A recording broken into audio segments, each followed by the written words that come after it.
이 한국당이 지금 예산안 후폭풍에 시달리고 있습니다. 대립했던 국민의당 그리고 바른정당은 정책연대를 계속하기로 했다는데요.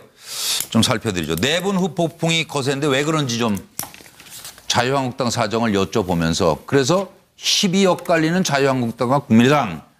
자유한국당 사정입니다. 장제원 의원이 오랜만에 입을 열었습니다. 잠정합의라더니 더 이상 야당도 아니다. 부끄럽고 또 부끄럽다. 지역 예산 챙겼다. 지역 예산 증액이 정우택 의원이 211억 원, 김광림 의원이 140억 원, 원내대표와 정책위 의장이 많이 챙겼다. 그러다 보니 공무원 직원이 최저임금이 이걸 맥없이 뚫린 거 아니냐.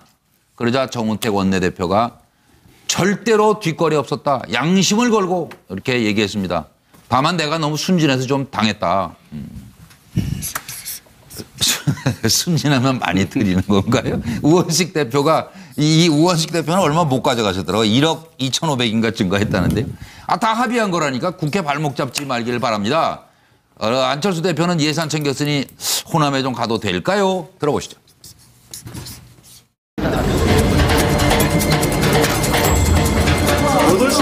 지금 2시간밖에 안 걸렸어요.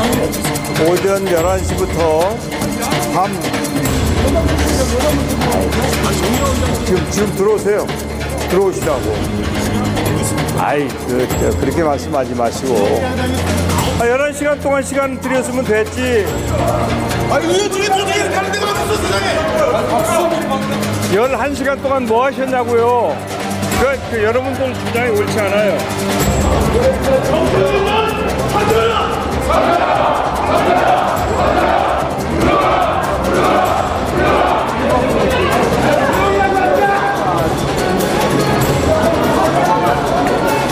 재석 178인 중 찬성 160인, 반대 15인, 기권 3인으로서 2018년도 예산안에 대한 수정안은 가결되었음을 선포합니다.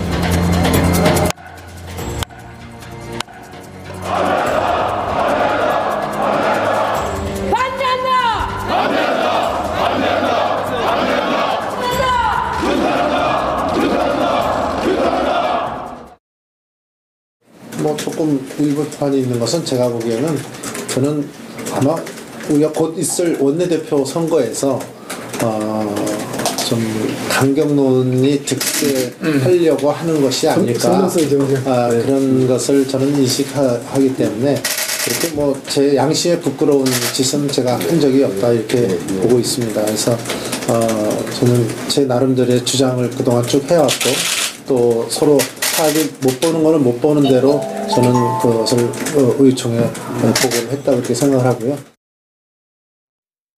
자, 어떻게 되는 건가요? 오랜만에 나오셨어요, 고은식 교수님. 정우택 원내대표가 내가 순진했다 이렇게 얘기를 해요.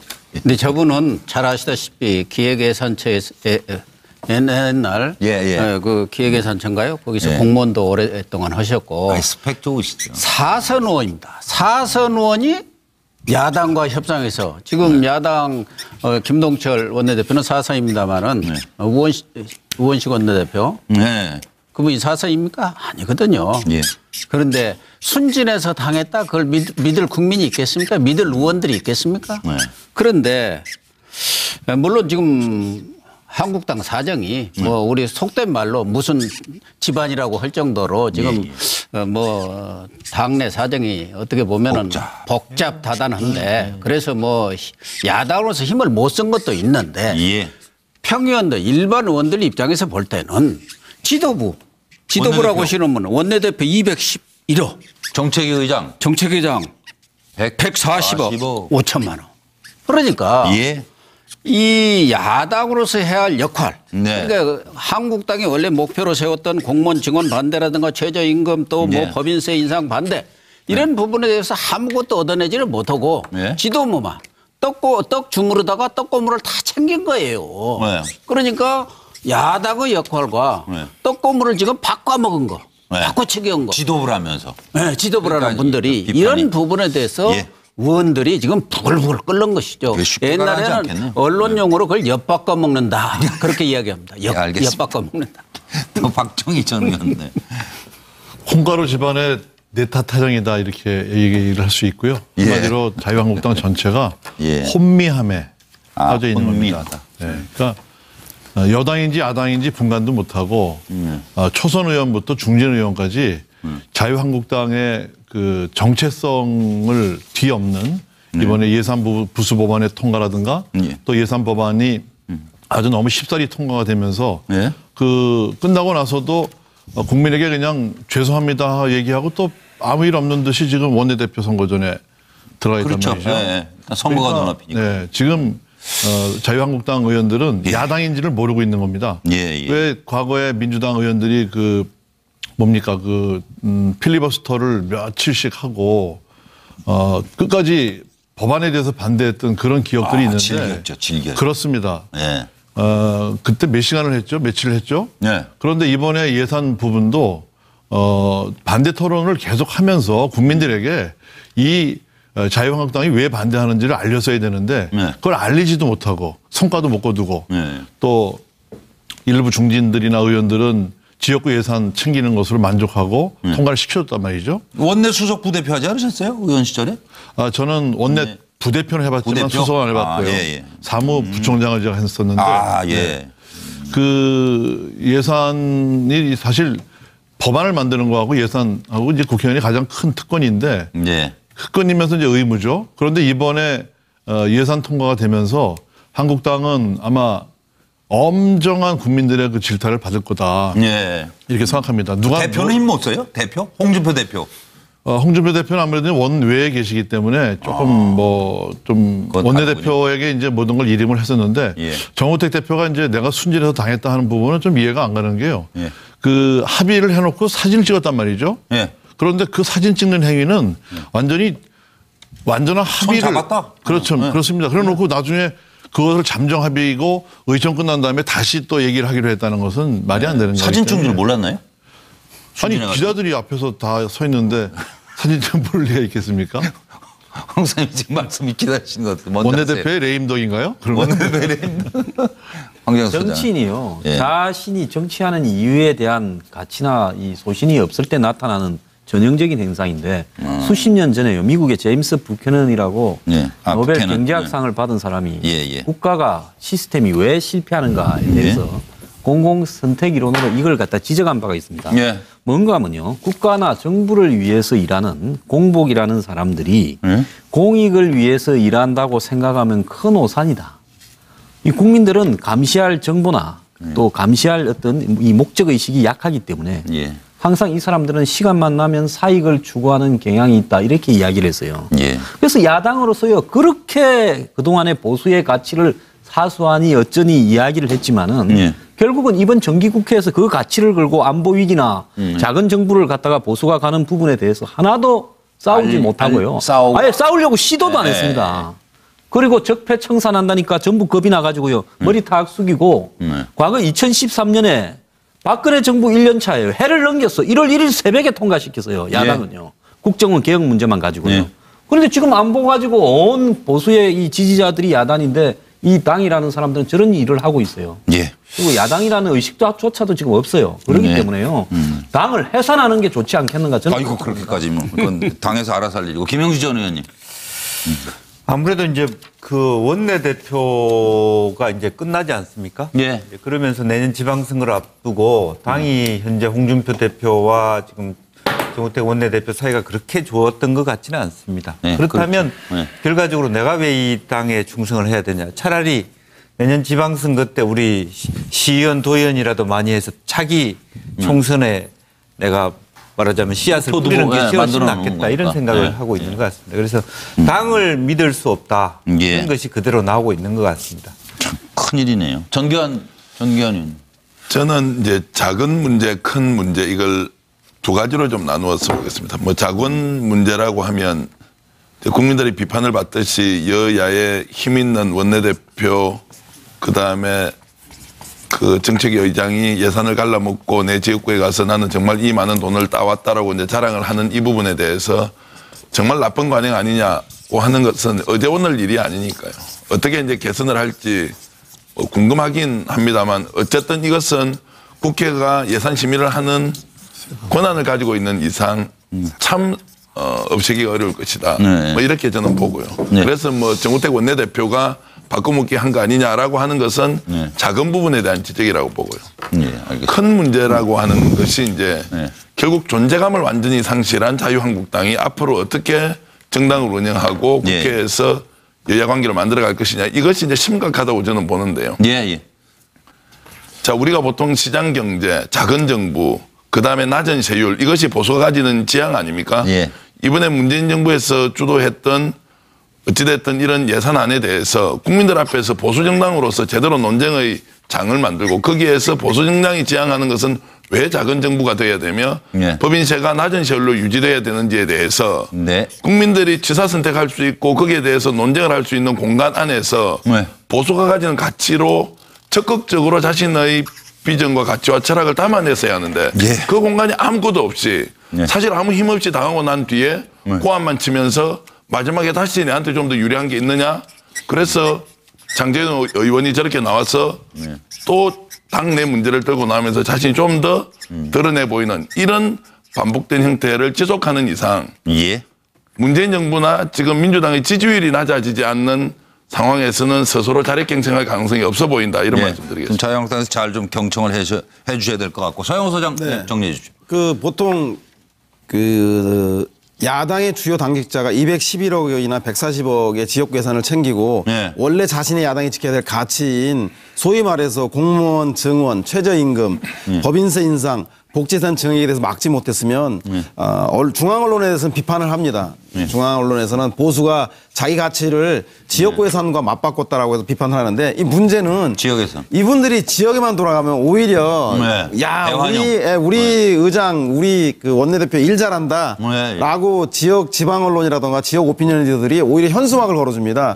제가 볼 때는 이렇게 보수 정당의 가치를 지역 정치에 맞바꾼 그 정치인들도 문제지만 우리 전체 유권자들도 이제는 자신의 정당의 가치를 지키려고 노력하는 사람들을 좀 더 제대로 볼 줄 알아야 높이 된다. 평가해줘야지 지역구에 예산 몇십억 몇백억 따왔다는 것, 그것만 가지고 환호할 만한 것은 아닌 거 아닌가요? 또 우리 유권자들이 의식하고 정치인의 수준들이 정비례하기 때문에 이건 정치인만 욕해서는 해결될 문제는 아닌 거 아닌가 싶은 생각이 듭니다. 그리고 한 가지 이제 짚어볼게. 예산안 처리 때 분명히 대립각을 세웠었죠. 국민의당 그리고 바른정당. 정책연대는 계속한다고 하는데 여러분 전망을 좀 여쭤보겠습니다. 국민의당은 실리도 챙기고 존재감도 챙겼다. 호남에 SOC 2천억 예산을 안겼고, 그리고 바른정당도 화 풀고 다시 좀 잘 해보시자고요. 정책의 공통분모가 참 많아요, 우리는. 그럼요, 3당 4당 역할이 중요하지요. 그러면서 이제 호남 가도 될까요? 호남 뭐 1박 2일 갈 예정인 것 같고, 평화개혁연대 모임에 갔다가 안철수 대표 철수하라 소리 들었죠? 지금 SOC 예산 올린 만큼 아동수당 그리고 기초연금은 밀린 거 아니냐 하는 여론도 있습니다. 들어보시죠. 정말 소중한 이 3당 4당 그리고 다당제를 지키는 주축인 국민의당과 바른정당이 제 역할을 하기 위해서 노력해야 될 때라고 생각합니다. 그러기 위해서는 정당은 중심을 잡고 외연을 넓혀야 됩니다. 그건 너무나도 당연한 명제입니다. 외연 확대 없이는 정당은 소멸할 수밖에 없습니다. 끊임없이 또 더 많은 인재들이 함께 하기 위해서 그릇을 만드는 일들을 해야 되는 것이 바로 3당 4당이 노력해야 될 부분이라고 저는 믿습니다. 우리 양당이 노력하는 근거는 국민이 원하는 그런 미래를 향한 개혁에 있어서 우리가 정책적으로 추구하는 바에 공통분모가 굉장히 많기 때문입니다. 지난 예산 처리 과정에서 양당이 공통적으로 추구하는 것을 끝까지 실현하지 못했지만 국회가 이제 입법으로 들어가게 되면 저는 많은 부분에서 우리가 같이 노력할 부분이 있다고 생각합니다. 네, 벌써 시간이 많이 갔네요. 이건 30초로 딱 제한하겠습니다. 김영주 전 의원님은 어떻게 보세요, 전망? 저는 어쨌든 두 당이 뭐 정책 연대라고 할 수 있겠죠. 그렇지만 어쨌든 국민의당은 이번 예산 전국에서 두 동강이가 났습니다. 호남에 있는 분들의 예산은 많이 탔지만 외부적으로 드러날 수는 없습니다만 실질적으로 당이 거의 갈라진 거하고 비슷한 거고 또 바른정당은 존재감이 없기 때문에 두 분들의 유승민, 안철수 두 분들의 정책 연대가 과연 실효성 있는 결실을 낼 수 있겠나 굉장히 어려운 얘기다. 어떻게 보시나요? 황 소장님. 그 앞에 간단하게 이야기를 하면 이번에 사상 처음으로 SOC 예산이 마이너스가 됐다. 이렇게 했는데 결국은 1조 5천억을 올렸어요. 네, 그렇게 됐어요. SOC가 1조 3천억 올렸고 지역구 의원들이 나눠서 지역구 사업에 2천억 썼어요. 그러면서 이 복지 예산에서 1조 5천억을 깎았어요. 그러니까 SOC라는 것이 결국 공사판 예산이니까 저기서 좀 생기는 것도 있을 수 있지 않겠습니까? 자, 그런데 이 안철수, 유승민 이 두 사람은요, 제가 볼 때는 둘이 합쳐서 시너지 효과만 있다 하면 즉 두 사람의 지지율을 보탠 것보다도 더 지지율이 올라간다. 논다면 뭐 계속 연대를 끊임없이 시도할 거다. 당에서 안팎에서 아무리 반대해도 계속 그럴 거라 봅니다. 그거 말고는 더 올라갈 일이 없어서 그럴까요? 고영식 교수님? 저는 어쨌든 앞으로 뭐 정책연대든 선거에든 통합 뭐 이 모든 것들이 가물가물해졌다. 혼미. 혼미해졌다 이렇게 보는데 이번에 국민의당이 보면은 그동안 청문회 전국에서도 그랬고 이번 예산 투쟁에서도 겉으로는 뭐 투쟁한다고 해놓고는 뒤는 손잡고 짬짬이로 해먹었단 말이에요. 이것이 지금 습관성화되고 있기 때문에 그렇게 또 손을 잘 잡대요 또 그때는.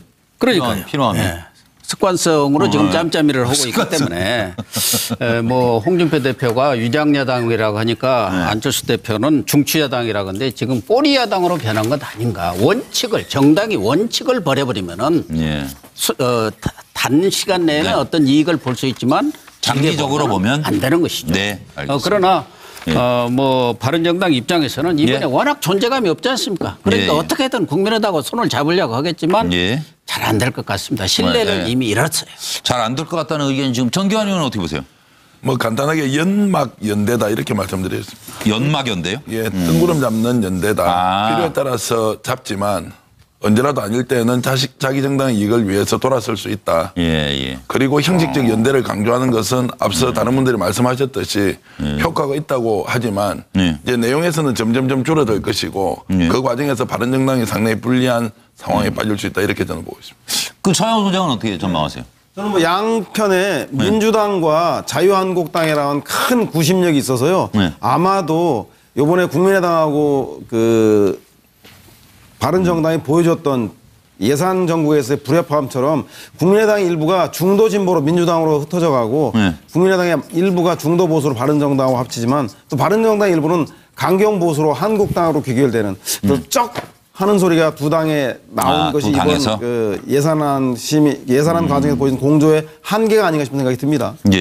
박종희 전 의원은 정치 오래 해보셨으니까요. 뭐 알 수가 없는 거 아니에요, 내일을? 정치는 생물이라고 하는데. 그래서 어떻게 저는 보세요? 변수 많은 동거다. 이게 이제 계약 동거다. 변수가 많은 동거다. 이번 예산안에서 이제 국민의당은 실리를 취했는데 주로 이제 호남 쪽에 SOC 예산을 챙겼죠. 그래서 호남 출신 의원들은 민주당하고 계속 미러 관계를 유지할 것이고 안철수 대표는 그쪽하고는 계속 각을 대면서 명분을 갖고 유승민 대표와 정책적인 연대를 할 거다. 그런데 한편으로 바른당의 유승민 대표의 또 지도력이 또 그렇게 공고하지 못하기 때문에 남경필 지사라든가 원희룡 제주지사 같이 재선을 해야 되는 입장에서는 또 바른당이 있을 수가 없기 때문에 자꾸 이제 자유한국당으로 좀 오려고 하고 그래서 결국은 양쪽이 떨어져 나가서 이 두 분은 유승민과 안철수 대표는 보수의 가치, 그러니까 일정한 부분의 보수의 가치를 지향하면서 정말 국민들이 원하는 이 명분 있는 노선을 계속 고집할 거다. 저는 이렇게 봅니다. 그것이 두 당의 운명이 아닌가 봅니다.